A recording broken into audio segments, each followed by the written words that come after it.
तो कैसे हो मेरे भाइयों और बहनों। जैसा कि हमने पिछले वीडियो में बात की थी मॉर्फोलॉजी ऑफ कॉकरोच, पूरा मॉर्फोलॉजी हमने कंप्लीट किया था, मास्टरी की थी। अब हम करेंगे anatomy of cockroach. Anatomy of cockroach में सबसे पहले मैंने आपको एक ओवरव्यू बताया हमें पढ़ना क्या क्या है इसमें। ओवरव्यू में देखो क्या क्या है, बहुत इजी लेंगे, बहुत इजी वे में लेंगे, सारा याद करेंगे इसी वीडियो में। इस वीडियो के बाद आपको सारा याद हो जाएगा, ये प्रॉमिस है, गारंटी है। बस आप वीडियो पूरा देखिए और शेयर करते जाइए, जिसको ये वीडियो ज़रूरत है उनको ही शेयर करते जाइए, ठीक है। अब देखो एनाटमी ऑफ कॉकरोच में हमें क्या क्या पढ़ना है। Digestive system, circulatory system, respiratory system, excretory system, nervous system और रिप्रोडक्टिव सिस्टम। हम सीक्वेंस वाइज ऐसे ही लेके चलेंगे सारे सिस्टम्स। अब ऐसे अगर नोट्स बनाने होंगे ऐसे ही नोट्स पे ऐसे ही उठा के रखिए आप। डाइजेस्टिव पहला, फिर सर्कुलेटरी ऐसा, रेस्पिरेटरी हम पूरा कंप्लीट करते चलेंगे और पूरा इसी वीडियो में कंप्लीट करेंगे। एंड तक बने रहिए। सबसे पहला हम डाइजेस्टिव सिस्टम उठाते, डाइजेस्टिव सिस्टम पे पहले हम मास्टरी करते। चलिए हम वीडियो में चलते हैं। देखो भाई, अब हम करेंगे एनाटमी में सबसे पहला हम करेंगे डाइजेस्टिव सिस्टम। एलिमेंट्री कैनाल होता है डाइजेस्टिव सिस्टम में, जहाँ पर डाइजेशन होता है, इसको हम एलिमेंट्री कैनाल कहते हैं, ठीक है। डाइजेशन कहाँ होता है? एलिमेंट्री कैनाल में। अब सबसे पहले हम पढ़ेंगे, देखो डाइजेस्टिव सिस्टम में तीन पार्ट आते हैं इसमें। इसमें आता है एक फोर गट, एक आता है मिड गट, एक आता है हाइंड गट। फोर मतलब आगे, फिर बीच वाला मिड, फिर हाइंड नीचे। अब फोर गट में क्या होता है? फोर गट का जो ओरिजिन होता है वो होता है एक्टोडर्मल। क्या होता है? एक्टोडर्मल। क्यूटिकल इसमें प्रेजेंट होता है। माउथ में क्या होता है, और माउथ का जो एरिया होता है उधर पे माउथ प्रेजेंट होता है, और माउथ में क्या होता है? गिजार्ड। देखो हम ये सारा डेफिनेशन पढ़ेंगे, गिजार्ड क्या होता है ये सब पढ़ेंगे आगे। पहले अभी समझो फोरगट में फोरगट का जो ओरिजिन होता है एक्टोडर्मल होता है, क्यूटिकल उसमें प्रेजेंट होता है, उसमें माउथ होता है, माउथ में क्या होता है? और गिजार्ड होते हैं। अब मिडगट में क्या होता है? मिडगट का जो ओरिजिन होता है वो एंडोडर्मल होता है, क्यूटिकल्स में नहीं होता है, डाइजेशन और एब्जॉर्प्शन के लिए लगता है, ठीक है। हाइंड गट का जो ओरिजिन है वो एक्टोडर्मल है, अगेन एक्टोडर्मल। बीच वाला एंडोडर्मल है, बाकी दोनों एक्टो एक्टो है। और क्यूटिकल क्यूटिकल प्रेजेंट लियम होता है जिसमें रेक्टम होता है, ठीक है। अब आया इतना समझ। अब क्या, देखो वापस से देखो, पहले वाले में पहला वाला और लास्ट वाला एक्टोडर्मल है और दोनों में क्यूटिकल प्रेजेंट है, लेकिन बीच वाले में ना एक्टो एंडो है, ना एक्टोडर्मल है, ना उसमें प्रेजेंट है क्यूटिकल, उसमें एब्सेंट है क्यूटिकल और एंडोडर्मल है, ठीक है। डाइजेशन ऑब्जर्वेशन के लिए बीच वाला, ऊपर वाले में माउथ होता है जिसके अंदर गिजार्ड होता है, ईलेम होता है जिसमें रेक्टम होता है, ठीक है। अब एक चीज़ याद रखना तुम यहाँ पर, मिडगट को हम मिजेंटेरॉन भी कहते हैं। अगर एग्जाम में बाई चांस आ गया मिडगट को और क्या दूसरा नाम है मेजेंट्रॉन, या कभी मेजेंट्रॉन लिखा वहाँ पर, तुम्हें कन्फ्यूजन नहीं होनी चाहिए, वो मिडगट होता है, ठीक है। मिजेंट्रॉन मतलब एम है, मतलब मिडगट, ठीक है। अब आती है बात, हम डाइजेस्टिव सिस्टम के बारे में हम करते हैं बात। डाइजेस्टिव सिस्टम में सबसे पहले क्या आता है? Salivary glands. सेलिवरी ग्लैंड्स जो होते हैं वो एक पेयर होते हैं, बाइलोब्ड होते हैं। बाइलोब मीन्स लोब हो गया, ये बाइलोब्ड होते हैं, ठीक है। सेल्वरी ग्लैंड्स होते हैं, एक पेयर होता है, बाइलोब्ड होते हैं। क्या रिलीज करते हैं? कार्बोहाइड्रेट डाइजेस्टिव एंजाइम्स, ठीक है। कार्बोहाइड्रेट डाइजेस्टिव एंजाइम्स में ये रिलीज करते हैं, ठीक है। फिर आता है सेल्वरी ग्लैंड्स के बाद आता है ईसोफेगस। ईसोफेगस में आती है दो चीज़ें, क्रॉप और गिजार्ड। जैसे अभी गिजार्ड था, अभी बात की थी हमने गिजार्ड, ऊपर वाले में प्रेजेंट होता है फोरगट में, ठीक है। फो क्रॉप क्या होता है? क्रॉप करता है स्टोर फूड को। जो गिजार्ड होता है इसमें 6 काइटिनियस टीथ होते हैं, जो ग्राइंडिंग लगता है, जो जरूरत लगता है ग्राइंडिंग के लिए, किसमें? खाने को, ग्राइंडिंग करने के लिए खाने को, ठीक है। गिजार्ड में क्या होता है? गिजार्ड में 6 काइटिनियस टीथ होते हैं जो ग्राइंडिंग करने के लिए लगता है, किसको? फूड को, ठीक है। अब आता है उसमें तीसरी चीज़ आती है हिपैटिक कास्का। हिपैटिक कास्का जो होता है ये भी 6 से 8 होते हैं। इसमें क्या होता है? Carbohydrate, fat, protein, digestive enzymes होते हैं, रिलीज होते हैं, ठीक है। अब उसके बाद आता है पेरीट्रोपिक मेम्ब्रेन। क्या आता है? पेरीट्रोपिक मेम्ब्रेन। पेरीट्रोपिक मेम्ब्रेन क्या होता है? ये सिक्रीट होता है by a wall of midgut. जो मिडगट होता है ना, मिडगट, इसके वॉल से सिक्रीट होता है क्या? पेरीट्रोपिक मेम्ब्रेन जो होता है ना, secreted by a wall of midgut. Secrete कहाँ से होता है? ये by a wall of midgut से होता है, ठीक है। इसमें क्या होता है? प्रोलैक्टिन लेयर इसमें प्रेजेंट होती है, प्रोलैक्टिन लेयर्स में होती है। और प्रेमिएबल किसके लिए है? फॉर फूड और एंजाइम। इसके थ्रू पास क्या हो सकता है? फूड पास हो सकता है और एंजाइम पास हो सकते हैं, ठीक है। पेरीट्रोपिक मेम्ब्रेन। अब आता है मालफिजियन ट्यूब्यूल्स। मालफिजियन ट्यूब्यूल्स 100 से 150 तक होते हैं। ये किस लिए यूज आते हैं? एक्सक्रीशन के लिए। इसमें ये प्रेजेंट कहाँ होते हैं? प्रेजेंट होते हैं बिटवीन मिड और हैंड गट के। मिड और हैंड गट के ये बीच में बिटवीन प्रेजेंट होते हैं, ठीक है। बिटवीन प्रेजेंट होते हैं किसके? मिड गट और हैंड गट के। अब आता है दूसरा, लास्ट आता है रेक्टम। रेक्टम जो होता है इसमें 6 रेक्टल पेपिला होते हैं। पेपिला जो लगता है एब्जॉर्प्शन, जो जरूरत लगता है हमें एब्जॉर्प्शन किसके लिए? वाटर के लिए। जो इन्हीं कॉकरोच को लगता है एब्जॉर्प्शन के लिए, किसको एब्जॉर्ब करने के लिए? वाटर को एब्जॉर्ब करने के लिए, ठीक है। ये सीक्वेंस ऐसे है, ठीक है। कंफ्यूजन ना हो जाए आप लोगों को, ये सीक्वेंस ऐसे है, ठीक है। ये आई होप ये चीज़ समझ आएगी, इतना डिफिकल्ट नहीं है, ये ईजी है। इसमें अगर नीट के पॉइंट ऑफ व्यू से आपको वहाँ पर एमसीक्यूज पूछेंगे, आपको ये चीज़ें पता होगी। फिर फोरगट एक्टो होता है, प्रेजेंट होता है क्यूटिकल, माउथ होता है इसमें गिजार्ड साइड। फोरगट मतलब आगे, आगे तो माउथ होगा ना, पीछे मत ना माउथ होगा, ये चीज़ें। मिड मिड में देखो, मिड में तो हमें डाइजेशन होता है। देख मिड में खुद हाथ लगाओ, आप देखो मिड में क्या है, स्टोमक है, मतलब स्टोमक क्या करता है, डाइजेशन करता है, सिंपल सी बात। हाइंड नीचे, नीचे क्या होगा, नीचे जाहिर सी बात है एक्सक्रीशन का कुछ मामला होगा, नीचे हमारा भी एक्सक्रीशन होता है ना। ऊपर में सेल्वरी ग्लैंड्स, वन पेयर बाइलोब, जैसे मैंने बताया, रिलीज करते हैं ये सब एंजाइम। फिर आता है ईसोफेगस। ईसोफेगस में क्या आती है, ईसोफेगस में दो चीज़ें आती हैं इनको। ईसोफेगस में आती है क्रॉप और गिजार्ड। क्रॉप क्या करता है, क्रॉप करता है स्टोर करता है फूड को। गिजार्ड जो होता है, इसमें 6 काइटिनस टीथ होते हैं जो ग्राइंडिंग करने के लिए लगते हैं हमारे खाने, इनके खाने को, ठीक है। 6 काइटिनस टीथ होते हैं इनमें प्रेजेंट, जो ग्राइंडिंग करते हैं खाने को, ठीक है। फिर आता है हेपेटिक कास्का, जो 6 से 8 होते हैं, carbohydrate, fat, protein digest enzymes होते हैं इसमें, ठीक है। फिर आता है पेरिट्रोपिक मेम्ब्रेन, जो स्क्रीट करता है by a wall of midgut से, जिसमें प्रोलैक्टिन प्रेजेंट होती है, इसमें प्रोलैक्टिन लेयर प्रेजेंट होती है, और ये परमेबल होता है फूड एंजाइम का। फिर आता है मालफिजियन ट्यूब्यूल। ये प्रेजेंट कहाँ होते हैं, बिटवीन मिड गट और हाइंड गट के, बीच वाले और लास्ट वाले गट के मिड में होते हैं, ठीक है, इन बिटवीन होते हैं। फिर रेक्टम आता है, 6 रेक्टल पेपला मैंने उसमें बताया, उसमें होता है, वो किससे लगता है, एब्जॉर्प्शन ऑफ वाटर के लिए। इतना आ गया समझ। ये हो गया हमारा डाइजेशन कंप्लीट। इतना ईजी था डाइजेशन। चलते हैं हम सर्कुलेटरी सिस्टम पे, ठीक है। अब सर्कुलेटरी सिस्टम पे मास्टरी करते हैं। अब आती है बात सर्कुलेटरी सिस्टम की। सर्कुलेटरी सिस्टम जो होता है इनका, कॉकरोच का, वो ओपन ट्यूब होता है। इसमें होता है हार्ट, ब्लड और ब्लड कैविटी, ठीक है। हार्ट जो होता है इनका, वो होता है न्यूरोजेनिक, जिसमें होते हैं 13 चैम्बर्स। 13 चैम्बर्स होते हैं इसमें। ब्लड फिर आती है, ये इतना, बस इतना ही पॉइंट याद रखने, न्यूरोजेनिक होता है और 13 चैम्बर होता है। और ब्लड फ्लो कैसे करता है, ऊपर से पहले नीचे आता है, फिर जाता है हार्ट में, फिर नीचे से ऊपर जाता है हार्ट में, ठीक है। इसमें ब्लड होता है, ब्लड में क्या होता है, हीमोलिम्फ प्रेजेंट होता है, जो कलरलेस होता है, और जिसे हम रेस्पिरेटरी पिगमेंट भी कहते हैं, ठीक है। और ब्लड कैविटी को हम हीमोसील भी कहते हैं, ठीक है। ये इतना सिंपल था हार्ट का। अब चलते हैं हम रेस्पिरेटरी सिस्टम पे। अब आता है रेस्पिरेटरी सिस्टम की बारी। रेस्पिरेटरी सिस्टम में क्या होता है, एक नेटवर्क होता है ट्रैकिया का, जो ओपन होता है 10 पेयर ऑफ स्मॉल होल्स से, जिसे हम स्पेरिकल कहते हैं। 10 पेयर ऑफ स्मॉल होल्स में होता है, जिसको हम स्पेरिकल कहते हैं। वो प्रेजेंट होता है lateral side of the body. अब नंबर ऑफ स्पाइरिकल्स मैंने कितने बताए, 10 पेयर। 2 पेयर जो होते हैं वो थोरैक्स में होते हैं, 8 पेयर होते हैं एब्डोमेन में, ठीक है। ये मैंने डायग्राम बनाई है, ये देखो, ये स्पिंक्चर है, पहला वाला पार्ट स्पिंक्चर। ऊपर क्या मैंने बताया, प्लीरॉन, याद है तुम्हें, मैंने बताया स्टर्नाइट, याद है स्टर्नाइट, टर्गल, याद है। वो जो मैंने बताया था, ऊपर डॉर्सल में क्या है, वेंट्रल में क्या है, साइड से क्या है, साइड से क्या था, लेटरल साइड से क्या था, प्लेरॉन, क्या था लेटरल साइड से, प्लेरॉन। ये स्पाइरिकल्स है, ये जो नीचे अंदर होल है ना, एक स्पाइरिकल्स, ये 10 पेयर होते हैं। यहाँ पर होता है एयर का क्या, डिफ्यूजन, आती है जाती है, ठीक है। इसको एट्रिया कहते हैं। ये ट्रैकिया है यहाँ पर, ये ट्रैक्यूल्स है बड़े बड़े, वहाँ पर क्या था, ब्रोंक्यूल्स, यहाँ पर क्या है, ट्रैक्यूल्स। ये टिश्यू होता है, यहाँ पर टिश्यू ही होता है इसमें पूरा।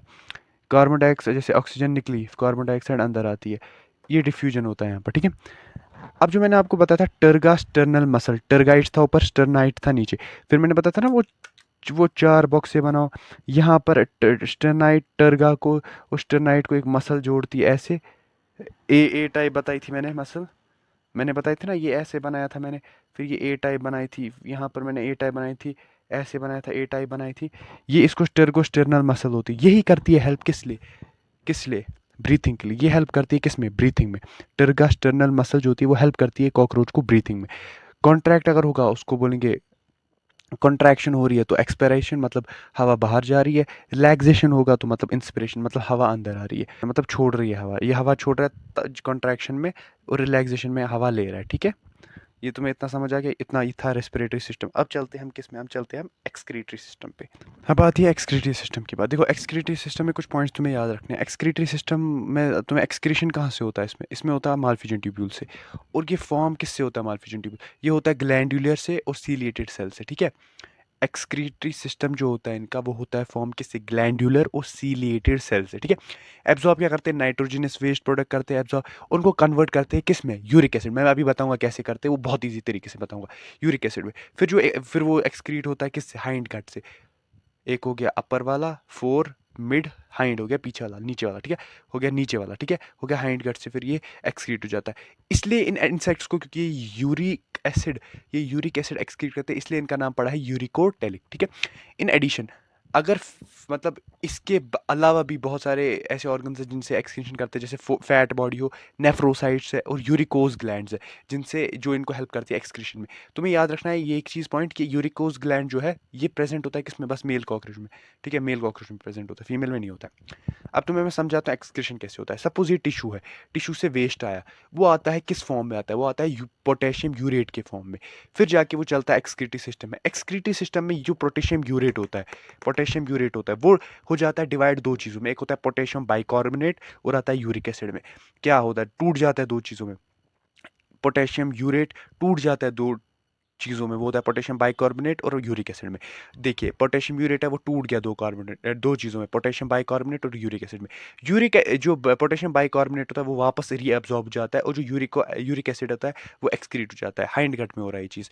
तो मतलब यहाँ पर सिक्रीशन भी हो रही है और एब्जॉर्प्शन भी हो रही है। सिक्रीशन किस चीज़ की हो रही है, वो हो रही है यूरिक एसिड की। थोड़ा मैंने उल्टा लिख दिया यहाँ पर, इधर पे इस यहाँ पर सिक्रीशन हो रही है, यहाँ पे एब्जॉर्प्शन हो रही है। एब्जॉर्प्शन किसकी हो रही है, बाइकार्बोनेट की, पोटेशियम बाइकार्बोनेट की। सिक्रीशन हो रही है यूरिक एसिड की, इसलिए यूरिक होटल है क्योंकि यूरिक एसिड करते हैं स्क्रीट। फिर इस चीज़ को मेंटेन हो रहा है यहाँ पर, इसको बोलते हैं ऑस्मो रेगुलेशन हो रही है वहाँ, ठीक है। दोनों चीज़ें बैलेंस हो रही है, एब्जॉर्प्शन भी और सिक्रीशन भी, यहाँ पर ऑस्मो रेगुलेशन भी है, ठीक है। एक बार और समझाता हूँ। टिश्यूज़ के थ्रू वेस्ट आता है, नाइट्रोजनस वेस्ट आता है, वो आता है in the form of potassium urate. Potassium urate के बाद जब वो जाता है एक्सक्रीटरी सिस्टम में, वो दो चीज़ों में डिवाइड हो जाता है। पोटेशियम यूरेट टूट जाता है दो चीज़ों में, एक तो पोटेशियम बाइकार्बोनेट में और यूरिक एसिड में। फिर जो ये पोटेशियम बाइकार्बोनेट होता है ये एब्जॉर्ब हो जाता है वापस से, लेकिन जो यूरिक एसिड होता है ये स्क्रीट हो जाता है, मतलब ये एक्सक्रीशन में आता है, एक्सक्रीट हो जाता है। तो यहाँ पर जो ये दो चीज़ें हो रही है इसको हम ऑस्मो रेगुलेशन हो रहा है, मतलब दोनों चीज़ें मेंटेन हो रही है, एब्जॉर्प्शन भी मेंटेन हो रहा है, एक्सक्रीशन भी, दोनों मेंटेन हो रही है। हम क्या कहेंगे यहाँ पर, क्या हो रहा है, ऑस्मो रेगुलेशन हो गया, ठीक है। ये ईजी था एक्सक्रीटरी सिस्टम। चलो अब हम पढ़ेंगे बहुत ईजी, अब कुछ ही सिस्टम, दो ही सिस्टम्स पढ़े बचे हैं, अब वो खत्म करते और ये पूरा कॉकरोच का टॉपिक ही खत्म कर देते। अब आते हैं हम नर्वस सिस्टम पे, ठीक है। अब आती है बात नर्वस सिस्टम की। नर्वस सिस्टम में देखो क्या होता है, नर्वस सिस्टम में किसका कंप्राइज होता है, ब्रेन और स्पाइनल कॉर्ड का हमारे में। इसमें इनमें क्या होता है, एक तो होता है ब्रेन, एक होता है नर्व कॉर्ड, ठीक है। ब्रेन होता है, इनके ब्रेन को क्या कहते हैं, सुप्रा ईसोफेगियल गैंग्लिया। इनके ब्रेन को कहते हैं सुप्रा ईसोफेगियल गैंग्लिया, ठीक है। सुप्रा मतलब ऊपर, ठीक है, ईसोफेगियल गैंग्लिया। इनकी जो नर्व कॉर्ड होती है नर्व गैंग्लिया से बनी होती है। तीन होती है थोरैक्स में, मतलब तीन होती है थोरैक्स में और छह होती है एब्डोमेन में। इनका जो ब्रेन होता है वो सुप्रा होता है, ऊपर ईसोफेगियल गैंग्लिया में होता है, ठीक है। उसके इनके ब्रेन को कहते हैं सुप्रा ईसोफेगियल गैंग्लिया, मतलब सुप्रा मतलब ऊपर, ठीक है। नर्व कॉर्ड जो होती है इनकी वो नौ गैंग्लिया से बनी होती है। तीन जो होती है वो थोरैक्स में होती है, छह होती है वो एब्डोमेन में। नर्व कॉर्ड जो होती है वो वेंट्रल होती है, डबल होती है और सॉलिड होती है।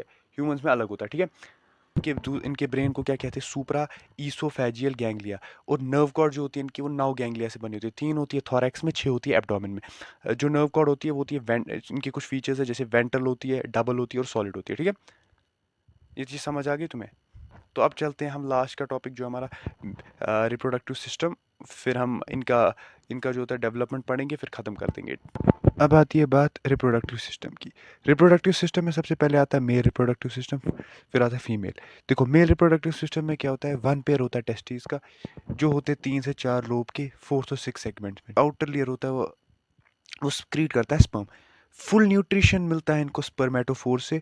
Secretion of inner layer of spermatophore को क्या कहते हैं, उसको कहते हैं मशरूम ग्लैंड, जो 6 से 7 सेगमेंट तक होता है, 6 से 7 सेगमेंट में होता है, ठीक है। याद हो गया। जेनाइटल पाउच की बात करें, जैसे हमने पहले किया, 9+10 डॉर्सल में होता है, 9 होता है वेंट्रल से, फिर जो ये मिला के बनाता है चैम्बर बनाता है, और प्रेजेंट होता है एक्सटर्नल जेनाइटल लेयर पे, ठीक है। ये हो गया मेल रिप्रोडक्टिव सिस्टम, ईजी था। अब आता है female reproductive system. Female reproductive system में आता है ओवेरी। ईच ओवेरी में कितने ओविरियोल्स होते हैं, ओविरियोल्स होते हैं 8 ओविरियोल्स होते हैं। टोटल कितने हो गए, 8+8 हो गए 16। ये देखो यहाँ पर मैंने बनाया छोटा सा गंदा बनाया, बट यहाँ पे समझाने के लिए मैं लिखा है ऊथी का हो गए एग्स। ये 8 एग्स ऊपर होते हैं, नीचे 8 एग्स होते हैं। उनकी लेंथ कितनी होती है, इसकी 8 mm लेंथ होती है, ठीक है। ये नीचे की 8 mm लेंथ होती है, इनकी 14 to 16 एग्स होते हैं, ठीक है। ऊपर भी और नीचे भी बता रहा हूँ, ठीक है। ओवेरी वन पेयर होती है, वन पेयर की बात की है, 2 और 6 सेगमेंट में पाया जाता है। ओवेरी जो होती है 2 से 6 सेगमेंट तक होती है, 2 और 6 सेगमेंट में पाई जाती है, वन पेयर होती है। कॉमन डक्ट जो होता है वो 7 सेगमेंट में पाया जाता है, जो रिलीज करता है ऊथी का कोलेटरल ग्लैंड्स। कौन सा ग्लैंड करता है, कोलेटरल ग्लैंड्स करता है रिलीज ऊथी का। फिर आता है जेनेटल पाउच की 7+8+9। स्पर्मेटोथीका जो वन पेयर होती है वो किस सेगमेंट में पाई जाती है, वो 6 सेगमेंट में होती है। और सबसे नीचे होती है गोनोफोफाइसिस, ठीक है। इजी था फीमेल रिप्रोडक्टिव सिस्टम और मेल रिप्रोडक्टिव सिस्टम। अब हम लास्ट का टॉपिक है जो वो है डेवलपमेंट पे चलते हैं। अब आती है डेवलपमेंट की बात। डेवलपमेंट जो इनका होता है, इनको उसको हम मेटामॉर्फोसिस जो होती है इनमें वो इनकम्प्लीट होती है, जिसे हम पैरा पैरो मेटाबॉलिस या ग्रेजुअल मेटामॉर्फोसिस भी कह सकते हैं, ठीक है। देखो जो एग होता है ना इनका, एग से बनता है निम्प। निम्प के बाद जो एक ईयर होता है, 1 साल के बाद 13 मोल्टिंग के बाद फिर इमेज बनता है, मतलब एडल्ट बनता है। जो एडल्ट होता है ना उसमें गोनैड्स और विंग्स दोनों प्रेजेंट होते हैं, लेकिन जो निम्प होता है जिसे हम जुवेनाइल भी कहते हैं उसमें गोनैड्स और विंग्स एब्सेंट होते हैं, लेकिन जो विंग्स होता है विंग्स के पार्ट प्रेजेंट होते हैं, नॉट विंग्स प्रेजेंट होते हैं, ठीक है। इनमें मेटाफॉर्स आपको समझ आ गया, मेटामॉर्फिस होता है जिसको हम इनकम्प्लीट और पैरोमेटाबोलिस भी कहते हैं, ग्रेजुअल मेटामॉर्फिस भी कहते हैं। एग के बाद जो निम्प बनता है, निम्प जो होता है जिसको हम जुवेनाइल कहते हैं, 1 साल के बाद जो 13 मोल्टिंग होती है, 13 मोल्टिंग के बाद एक एडल्ट बनता है। एडल्ट में जो होता है उसमें गोनैड्स और विंग्स प्रेजेंट होते हैं, लेकिन जो जुवेनाइल होता है उसमें गोनैड्स और विंग्स एब्सेंट होती है, उसमें बस विंग्स के पार्ट प्रेजेंट होती है। और ये होता है हमारा डेवलपमेंट खत्म। कैसा लगा वीडियो आप मुझे कमेंट करके बता सकते हैं। बाकी जिनको ये वीडियो ज़रूरत है ज़्यादा से ज़्यादा ये वीडियो शेयर करो ये वीडियो। अगर अच्छा लगे तो लाइक कर देना, सब्सक्राइब कर देना, ज़्यादा से ज़्यादा ये शेयर करो। जिनको ये चीज़ें ज़रूरत है, जिनको ये वीडियो ज़रूरत है, बस शेयर करो। बाकी थैंक्स फॉर वॉचिंग। अपना ख्याल रखो, अपने घर वालों का ख्याल रखो। मिलते हैं अगली वीडियो में।